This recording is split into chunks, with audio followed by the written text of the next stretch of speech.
Едно от най-добрите неща на човешката цивилизация е това, че ние можем да бъдем като едно. Можем да разсъждаваме и да използваме волята си.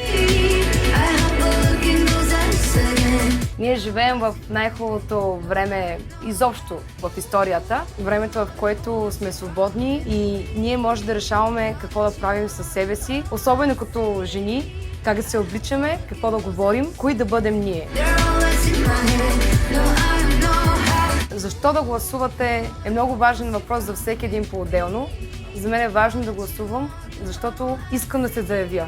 Искам да имам позиция, искам да мога да изразя гласа си, да мога да пътувам, да мога да се срещам с все повече различни цветни хора от целия свят.